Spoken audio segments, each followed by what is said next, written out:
आज हम लोग नए चैप्टर स्टार्ट करने जा रहे हैं, सॉल्यूशन एंड कॉलिगेटिव प्रॉपर्टीज। और ये 12th का बहुत इंपॉर्टेंट चैप्टर है। आप लोग इसे ध्यान से पढ़ेंगे। इसके क्वेश्चन हर कंपटीशन में आते हैं, आईआईटी में आते हैं, नीट में आते हैं, इसलिए आपको इस चैप्टर को ध्यान से पढ़ना है। तो अभी सॉल्यूशन के बारे में आपको आइडिया होगा। हम लोग सबसे पहले सॉल्यूशन डिस्कस करेंगे। सॉल्यूशन को आप लोग बहुत पहले से पढ़ रहे होंगे, 5th क्लास से आपने सॉल्यूशन पढ़ा होगा। तो देखिए सॉल्यूशन क्या होता है। Solution is homogeneous mixture of 2 or more than 2 compounds is known as solution. Solution is homogeneous mixture of 2 or more than 2 compounds. Solution is homogeneous mixture of 2 or more than 2 compounds. यहां पर homogeneous word बहुत important है। Homogeneous का मतलब देखिए क्या होता है। होमोजीनियस मतलब same parts.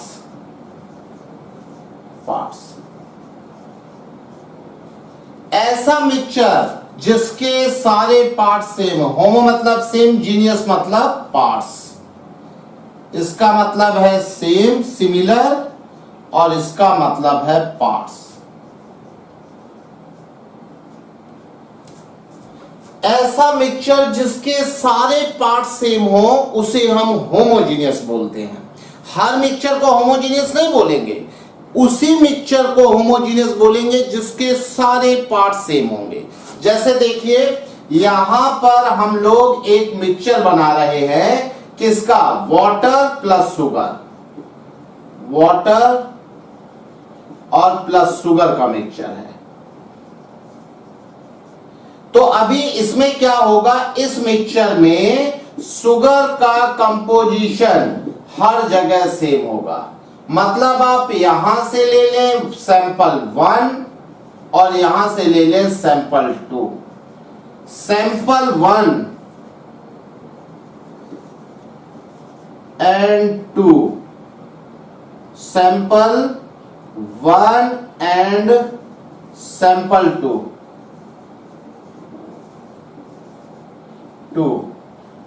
both have same percentage of sugar. अभी सैंपल 1 और 2 इन दोनों में शुगर का परसेंटेज सेम होगा। मतलब आप टॉप से 1 ml ले लीजिए और बॉटम से 1 ml ले लीजिए, जो शुगर का परसेंटेज टॉप पे होगा वही शुगर का परसेंटेज बॉटम का होगा। तो यहां पर सैंपल 1 और 2 दोनों पार्ट सेम हैं, इसीलिए ये वाला मिक्सचर क्या है? Homogeneous mixture. It is homogeneous. ये होमोजीनियस मिक्सचर है। अभी अगर दूसरा हम लोग एग्जांपल लेते हैं, दूसरे एग्जांपल में हम लोग ले रहे हैं वाटर और सैंड का मिक्सचर। यहां पर ये वाटर प्लस सैंड है। अभी वाटर और सैंड का जब मिक्सचर लेंगे तो हम देखेंगे टॉप पर क्या होगा? कम होगा, और बॉटम में सैंड का परसेंटेज ज्यादा होगा।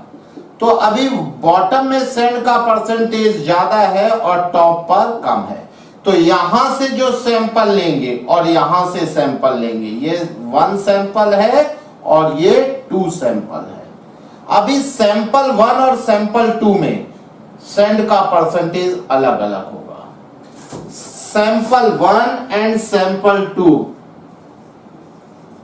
1 एंड सैंपल 2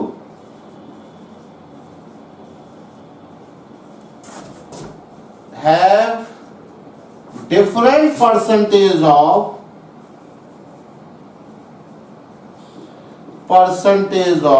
sand। तो अभी यहां पर क्या है कि सैंपल 1 और 2 में सैंड का परसेंटेज अलग अलग है। This mixture is heterogeneous mixture.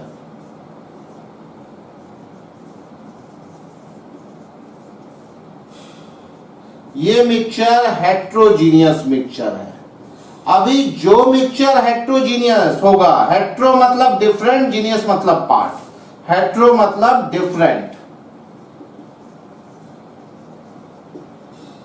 और जीनियस मतलब पार्ट, मतलब जिसके हर पार्ट अलग अलग होगा। किसके रिस्पेक्ट में? उसके कंपोनेंट के कंपोजिशन के रिस्पेक्ट में। तो ऐसा मिक्सचर हेट्रोजीनियस होगा। ये सॉल्यूशन नहीं है, solution is homogeneous mixture. This mixture is known as solution, it is solution. तो अभी सॉल्यूशन क्या होता है?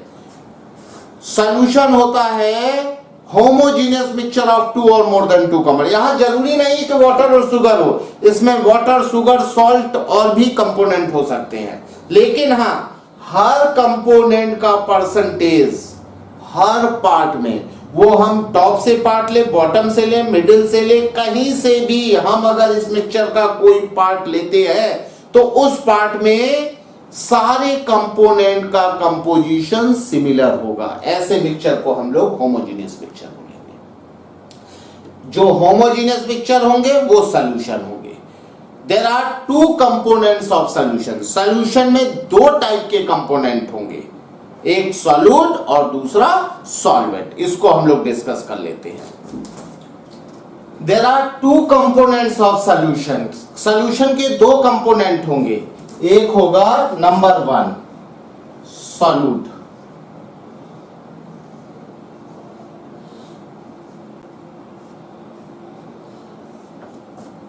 सॉल्यूट वो कंपोनेंट्स होते हैं जिनका फिजिकल स्टेट चेंज हो जाता है। सॉल्यूट अपना फिजिकल स्टेट चेंज करके सॉल्वेंट के फिजिकल स्टेट में आ जाते हैं और सॉल्यूट का वॉल्यूम भी डिसअपीयर हो जाता है। Solute changes its physical state. Solute changes its physical state. Physical state.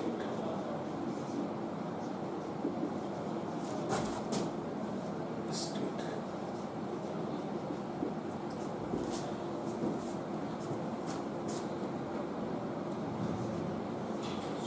Solute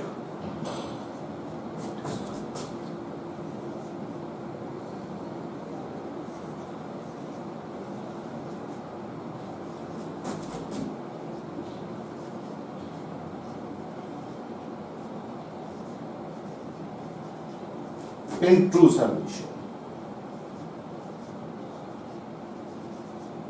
True solutions.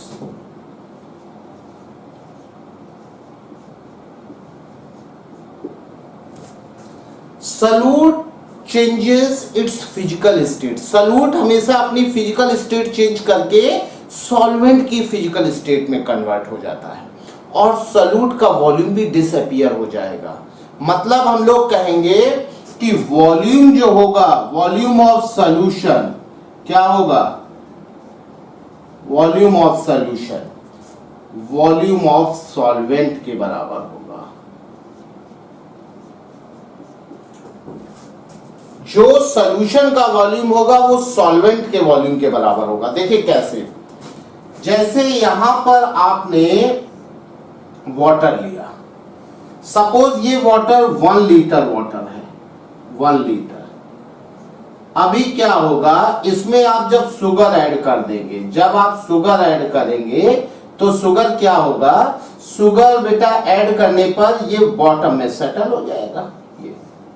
अभी ये शुगर जब आप ऐड करेंगे तो इसका वॉल्यूम इंक्रीज हो जाएगा। लेकिन जब आप डिसॉल्व कर देंगे, ऑन डिसॉल्विंग, जब आप डिसॉल्व कर देंगे,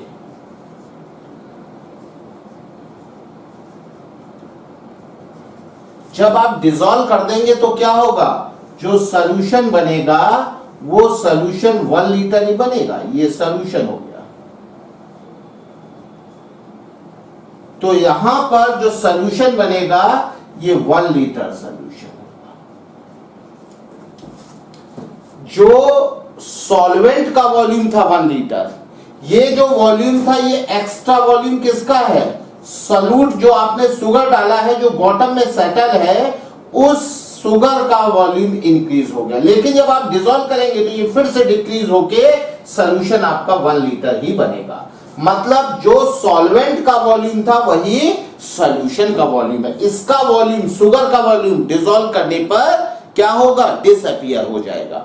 यहां पर शुगर सॉलिड स्टेट में, जो शुगर है वो किसमें है, सॉलिड फॉर्म में है। लेकिन जब सॉल्यूशन बन जाएगा तो शुगर भी लिक्विड फेज में आ जाएगा। शुगर के मॉलिक्यूल भी मूव कर पाएंगे। लिक्विड फेज क्या होता है, लिक्विड फेज में लिक्विड पार्टिकल अपने वॉल्यूम के अंदर मूव कर पाते हैं। यहां शुगर मॉलिक्यूल भी वाटर में मूव कर पाएंगे। यानी कि शुगर की जो सॉलिड फिजिकल स्टेट थी वो सॉल्वेंट की फिजिकल स्टेट में आ गई।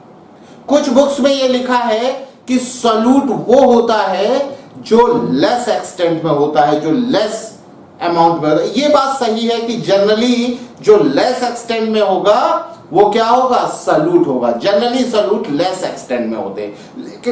लेकिन ऐसा नहीं है कि सॉल्यूट हमेशा कम अमाउंट में ही हो। देखिए एक एग्जांपल हम देते हैं।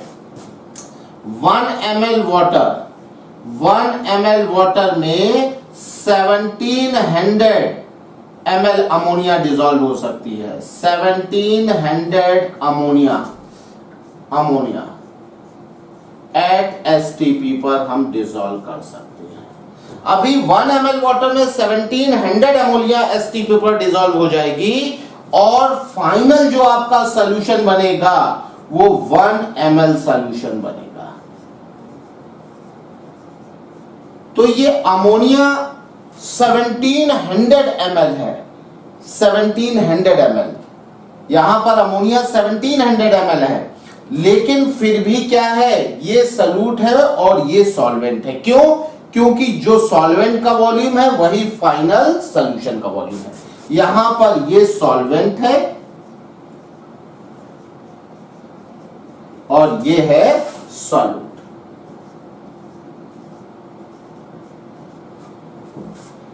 तो ऐसा नहीं है कि हमेशा ऐसा होगा कि सॉल्यूट कम होगा और सॉल्वेंट ज्यादा होगा। यहां पर देखिए सॉल्वेंट कम है, सॉल्यूट ज्यादा है।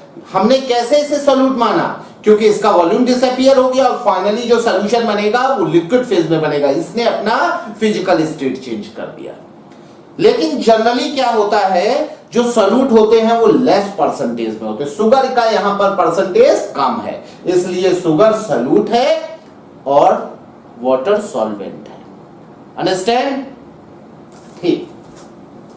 Solute may be more than 1, may be more than 1, more than 1,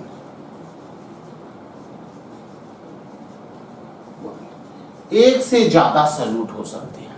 ऐसा जरूरी नहीं है कि सॉल्यूट एक ही होगा, एक से ज्यादा सॉल्यूट भी हो सकते हैं।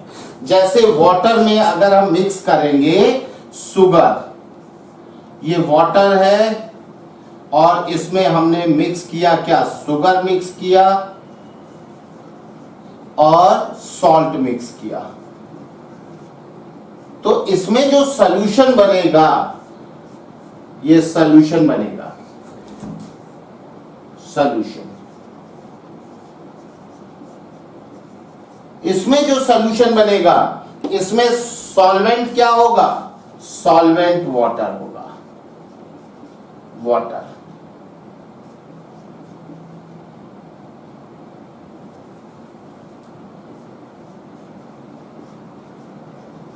और सॉल्यूट क्या होगा, सॉल्यूट होगा शुगर एंड सॉल्ट। जितने भी कंपोनेंट अपनी फिजिकल स्टेट चेंज कर देंगे और उनका वॉल्यूम डिसअपीयर हो जाएगा, वो सारे कंपोनेंट क्या होंगे, सॉल्यूट होंगे। यहां पर जो वाटर का वॉल्यूम होगा वही सॉल्यूशन का वॉल्यूम होगा। अगर यहां पर वॉल्यूम ऑफ वाटर अगर मान लीजिए यहां पर V लीटर है, तो जो फाइनल सॉल्यूशन आपको मिलेगा वो वॉल्यूम ऑफ सॉल्यूशन कितना होगा, V लीटर होगा, V लीटर होगा। तो जो आपका सॉल्वेंट का वॉल्यूम होगा, वही सॉल्यूशन का वॉल्यूम होगा, दोनों का वॉल्यूम सेम होगा। देखिए सॉल्वेंट वो कंपोनेंट होगा जिसकी फिजिकल स्टेट और वॉल्यूम चेंज नहीं होगा। मतलब हम लोग ये कह सकते हैं जो वॉल्यूम होगा सॉल्यूशन का, वही वॉल्यूम किसका होगा, वॉल्यूम ऑफ सॉल्वेंट होगा। और physical state of solution is same as physical state of solvent. Physical state of solution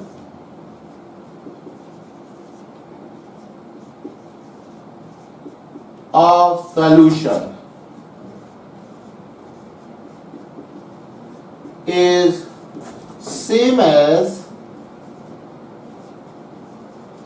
physical state of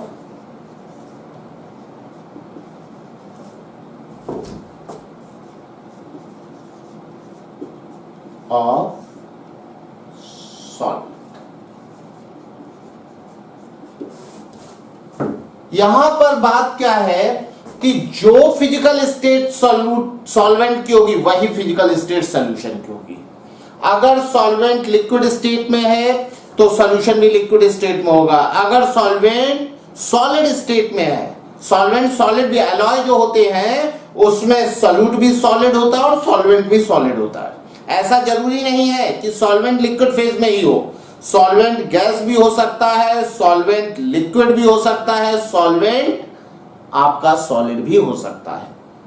यहां पर सॉल्वेंट सॉलिड लिक्विड गैस में से कुछ भी हो सकता है, लेकिन जो सॉल्यूशन बनेगा वो उसकी फिजिकल स्टेट वही होगी जो सॉल्वेंट की फिजिकल स्टेट है, और वॉल्यूम वही होगा अगर ट्रू सॉल्यूशन है। सारे सॉल्यूशन ट्रू सॉल्यूशन नहीं होंगे, लेकिन अगर ट्रू सॉल्यूशन है तो फिर volume of solution is same as volume of solvent. ठीक है ना। ऐसा क्यों होता है वो देखिए हम आपको बताते हैं।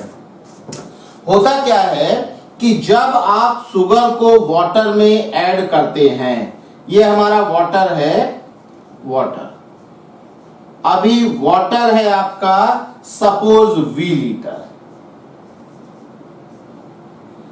ठीक है ना। इसमें आपने शुगर ऐड की प्लस शुगर ऐड की, तो जब आप शुगर ऐड करेंगे तो क्या होगा, शुगर आपके बॉटम में पहले सेटल हो जाएगी, यहां पर शुगर सेटल हो जाएगी, सॉलिड फॉर्म में है, डिसॉल्व करना होगा, इससे इसका वॉल्यूम इंक्रीज हो जाएगा। अभी ऑन डिसॉल्विंग, जब आप डिसॉल्व करेंगे, on dissolving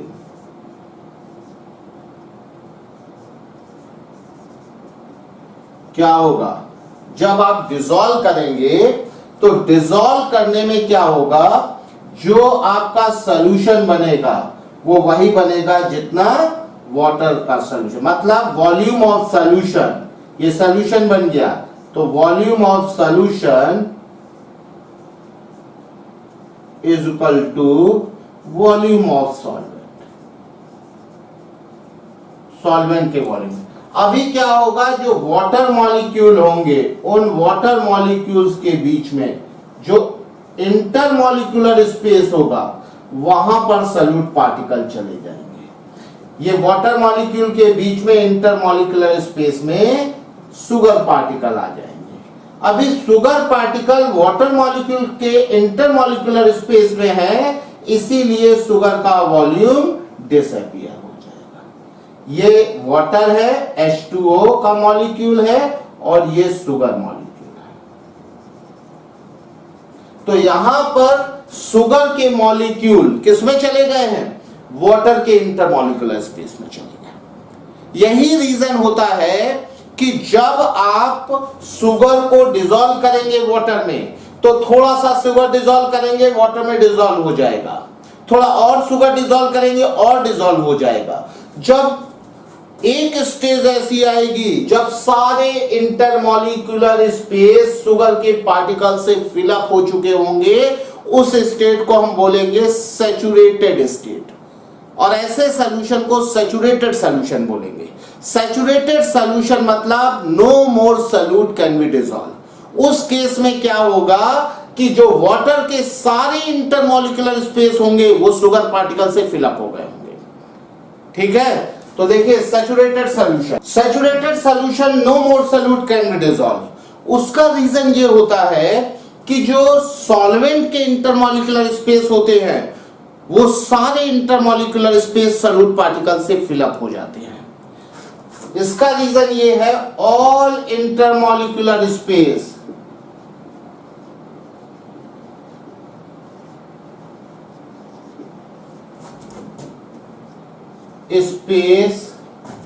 are filled by solute particles.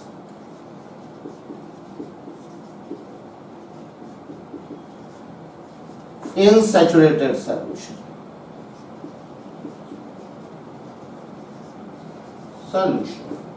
सारे इंटरमॉलिक्यूलर स्पेस सैचुरेटेड सॉल्यूशन में भर गए होते। सॉल्वेंट के जितने भी इंटरमॉलिक्यूलर स्पेस होते हैं सारे इंटरमॉलिक्यूलर स्पेस भर जाते हैं। लेकिन एक बात ध्यान रखिए, अगर हम टेम्परेचर इंक्रीज कर देंगे तो क्या होगा, इंटरमॉलिक्यूलर स्पेस बड़ा हो जाएगा, ज्यादा सॉल्यूट पार्टिकल उसमें आ पाएगा, तो और अधिक सॉल्यूट डिसॉल्व हो सकता है, क्योंकि जो सॉल्वेंट पार्टिकल होंगे उनके बीच का सेपरेशन बढ़ जाएगा। On increasing temperature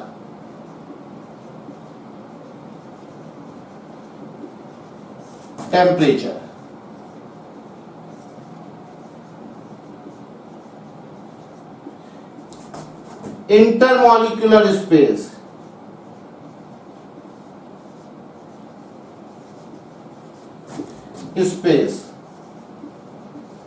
increases.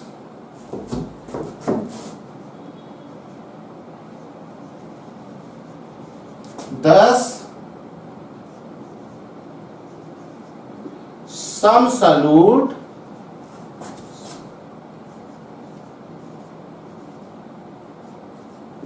can be dissolved.